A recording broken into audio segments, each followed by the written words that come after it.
Vamos iniciar então o sexto e último bloco das alterações trazidas no Simples Nacional pela Lei Complementar número 147, publicada agora em agosto de 2014.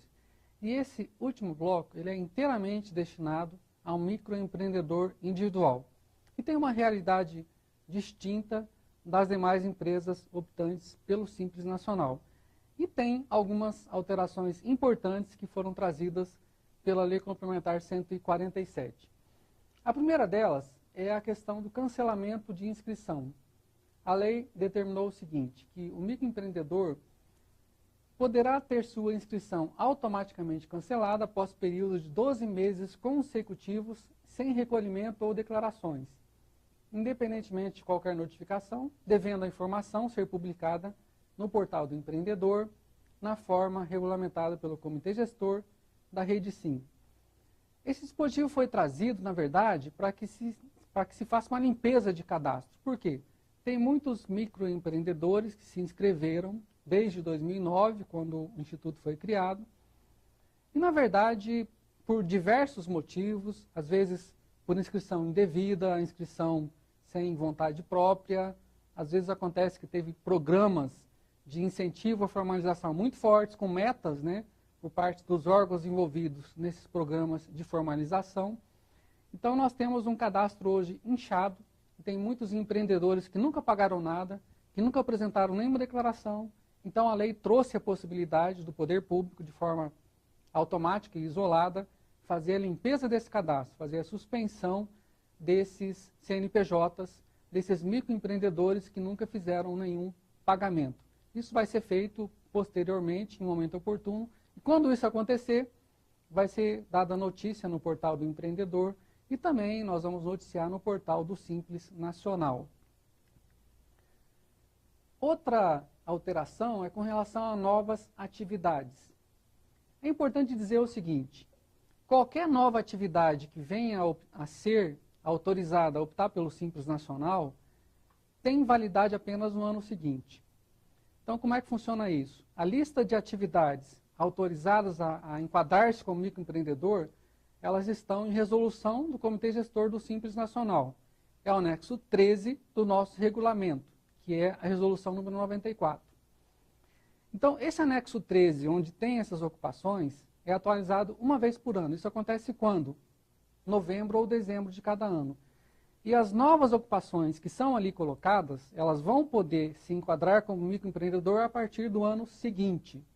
Então, esse ano, provavelmente no final de novembro, no início de dezembro, vai ser publicada então uma nova resolução, veiculando, divulgando as novas ocupações que vão poder enquadrar-se como microempreendedor a partir de 2015. Essas novas atividades não poderão ser autorizadas atividades tributadas na forma dos anexos 5 ou 6 da Lei Complementar número 123, salvo autorização relativa a exercício de atividade isolada na forma regulamentada pelo Comitê Gestor do Simples Nacional. E, de qualquer forma, nessa autorização de atividades, quer dizer, primeiro, anexo 5 ou 6 exige um pouco mais de cuidado, tem que ter uma autorização específica do Comitê Gestor do Simples Nacional. E para todas as atividades que virem a ser autorizadas, o Comitê Gestor tem que observar o seguinte, a autorização não pode fragilizar relações de trabalho. Então, se tem alguma atividade que ela não é de verdade empresarial, porque o microempreendedor o que é? Ele é um empresário individual. Então, se essa atividade, na verdade, for exercida na sua maior parte por empregados vinculados à empresa, então o Comitê Gestor não vai autorizar essa atividade, porque a Lei Complementar, no parágrafo 4b do artigo 18A, diz o seguinte, o Comitê Gestor, quando for autorizar uma nova atividade, não pode fragilizar relações de trabalho. Contratação por empresas. Quando uma empresa contratar microempreendedor para prestação de serviços de hidráulica, eletricidade, pintura, alvenaria, carpintaria e manutenção ou reparo de veículos, deve considerá-lo como pessoa física, contribuinte individual, registrando o fato na GFIP e recolhendo a cota patronal de 20%. Na verdade, isso sempre esteve válido desde o início da criação do microempreendedor. Para esses serviços, a empresa que contratar um microempreendedor nessas atividades não vai considerá-lo como pessoa jurídica, vai considerá-lo como pessoa física, contribuinte individual, fazer o registro na GFIP, que é a Guia de Informações da Previdência Social e Recolhimento do Fundo de Garantia, vai recolher a cota patronal previdenciária de 20%, como se estivesse contratando qualquer outro contribuinte individual. A única coisa que ela não vai precisar fazer é a retenção de 11% que ela faz quando contrata outro contribuinte individual que não é microempreendedor. E por que ela não vai fazer essa retenção? Porque essa contribuição previdenciária do microempreendedor, ele já faz no carnê, ele paga mensalmente. No entanto, duas situações sempre merecem cuidado. A primeira delas é quando houver os elementos da relação de emprego. Empregado ele será. Então, na verdade é o seguinte, se você contrata alguém para prestar serviços, mas os elementos de emprego estiverem presentes, subordinação, estiverem ali os elementos que caracterizam a relação de emprego, ele estiver subordinado ao contratante, ele vai ser empregado. Não adianta dizer que ele é microempreendedor, porque essa empresa vai estar sujeita às obrigações previdenciárias, fiscais e trabalhistas. E o MEI não poderá ceder sua mão de obra. Diferentemente de algumas atividades no Simples Nacional que podem ceder mão de obra, o MEI não pode ceder mão de obra nunca. Por quê? A cessão de mão de obra, ela exige três partes. Tem a empresa que cede a mão de obra, tem o trabalhador que está no meio da relação e tem a empresa que contrata, que é o tomador dos serviços. Esse trabalhador que presta serviços ali, ele tem duas subordinações. Ele está subordinado tecnicamente à empresa contratante. Por exemplo, uma empresa de limpeza que presta serviços a um banco. Então, o trabalhador que está no banco, ele está subordinado tecnicamente ao banco. Mas a subordinação jurídica dele como empregado é a empresa que o cede, a empresa de limpeza. Então, ele tem essas duas subordinações e ele está no meio do caminho. Para o banco, quem está ali não é José ou Maria, é um posto de trabalho. Se esse trabalhador ficar doente, a empresa que está cedendo tem que substituí-lo, porque não é a pessoa que está ali, é o posto de trabalho. Isso é cessão de mão de obra. Então, o microempreendedor, a lei veda a cessão de mão de obra, porque, na verdade, não vai existir essas três pessoas, né? Vão ter só duas. Vai ter um microempreendedor ali e a empresa que o contrata. Na verdade, ela é empregado. Entendeu? Por isso que se veda a cessão de mão de obra do microempreendedor. Bom, se for, então, serviço diferente daqueles citados anteriormente, diferente de hidráulica, eletricidade, pintura, alvenaria, carpintaria e de manutenção ou reparo de veículos, não haverá necessidade de registrar na GFIP nem de recolher a cota patronal de 20%. E o artigo 12 da Lei Complementar 147 revogou retroativamente essa obrigação. Na verdade, foi uma correção que a Lei Complementar trouxe, porque na modificação anterior da Lei Complementar 123, que foi feita pela 139, estabeleceu-se o seguinte: em qualquer hipótese teria cota patronal de 20%. Você contratou um MEI, se você contratasse um MEI, você tinha que colocá-lo na GFIP, pegar o recibo de pagamento de autônomo dele e recolher a cota patronal. Agora, a Lei Complementar corrigiu essa distorção que foi trazida pela 139, em consequência disso, nos serviços diferentes de hidráulica, eletricidade, pintura, alvenaria, carpintaria e de manutenção ou reparo de veículos, então, não tem mais essa cota patronal de 20% e não tem que colocar na GFIP. Pode considerá-lo, então, como pessoa jurídica, né?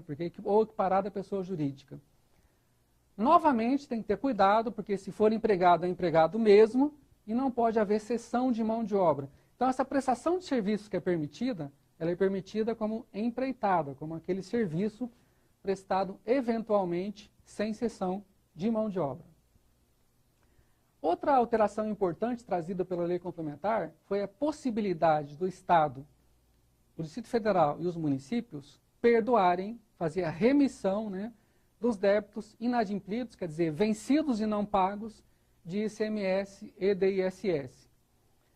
Não há possibilidade, a lei não autorizou o perdão prévio. Não pode retirar do carnê o ICMS e o ISS. O carnê ele vai sair cheio, vai sair com a contribuição previdenciária, vai sair com o ICMS, se for comércio ou indústria, e vai sair com o ISS, se for prestação de serviços. Mas depois de vencido e não pago, quer dizer, no futuro, então, o Estado ou o município ele pode perdoar essa dívida por meio da sua legislação própria, segundo a sua própria legislação. Outra modificação importante foi com relação ao IPTU. Não tem a ver com o Simples Nacional, mas constou da Lei Complementar 147, é uma alteração importante que diz o seguinte: o microempreendedor que exerce a sua atividade em ambiente residencial, claro que permitido pelo município, a legislação municipal permite essa possibilidade, o IPTU que vai incidir sobre aquele imóvel vai observar a menor tabela vigente no município. É uma legislação, uma alteração importante que foi consensuada pelos municípios junto aos legisladores, junto ao Congresso Nacional, e se estabeleceu dessa forma: o MEI que exerce atividade em ambiente residencial, autorizado pelo município, o IPTU que incide sobre aquele imóvel vai levar em consideração a menor alíquota, a menor taxa de IPTU vigente para aquele imóvel. Outra coisa importante é com relação a despesas do MEI, né? Na verdade, já existia esse dispositivo, quer dizer, para o MEI nascer, se instalar, obter funcionamento, autorização de funcionamento, licenças, alvarás, não pode ter custo nenhum. Ele tem que ter custo zero para se formalizar. O que a lei trouxe foi uma ampliação disso, né? Ele colocou, incluindo essa isenção com relação a valores referentes a taxas, emolumentos e a demais contribuições relativas aos órgãos de registro, de licenciamento, sindicais, de regulamentação, de ART, anotação de responsabilidade técnica, de vistoria e de fiscalização do exercício de profissões regulamentadas.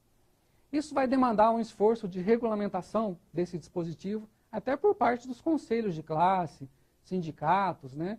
Porque aparentemente, pelo que a lei trouxe aí, não pode haver cobrança relativa à formalização desse microempreendedor por parte dessas associações e entidades. E por último, e bastante importante também, vedou-se a cobrança abusiva de serviços do microempreendedor. Por que a lei trouxe essa alteração? Na verdade, a partir da formalização do MEI, quando ele se inscrevia no CNPJ, ia no portal do empreendedor e fazia sua inscrição como MEI, alguns dias depois, ele já começava a receber boletos indevidos de cobrança de sindicatos, de associações comerciais diversas. Então, e essas entidades, em tese, elas se aproveitam do desconhecimento das suas obrigações por parte do microempreendedor, manda essas cobranças de forma não solicitada e o microempreendedor acha que tem que pagar e muitas vezes paga essas contribuições. Então a lei vedou essa possibilidade, disse que essas autorizações têm que ter um contrato assinado previamente, assinatura autógrafa do microempreendedor, que para os bancos emitirem boletos de cobrança tem que ter autorização do Comitê Gestor da Rede Sim, e que se, mesmo assim, for remetido boleto com cobrança abusiva, quem faz isso estará sujeito às penas da lei. Então é uma tentativa de coibir a remessa de boletos de cobrança com cobranças abusivas de quaisquer taxas ou emolumentos ou o que quer que seja com relação ao microempreendedor. Nós então terminamos o 6º bloco das alterações trazidas no Simples Nacional pela Lei Complementar número 147 e com isso nós encerramos então a videoaula que trata dessas alterações. Eu queria aproveitar para duas coisas. Primeiro, divulgar que todos aqueles contribuintes que têm dificuldades operacionais no Simples Nacional, não sabem como atuar no portal do Simples Nacional, fazer os seus cálculos, fazer as suas declarações, pode registrar suas dúvidas no Fale Conosco, que está hospedado no portal do Simples Nacional. Na página da Receita Federal tem lá o banner do Simples Nacional e dentro do portal do Simples Nacional tem o Fale Conosco, onde pode registrar essas dúvidas. E, segundo e bastante importante, agradecer a atenção de todos vocês nesses 6 blocos, onde nós expusemos as alterações trazidas pela Lei Complementar número 147, publicada agora em 2014. Muito obrigado.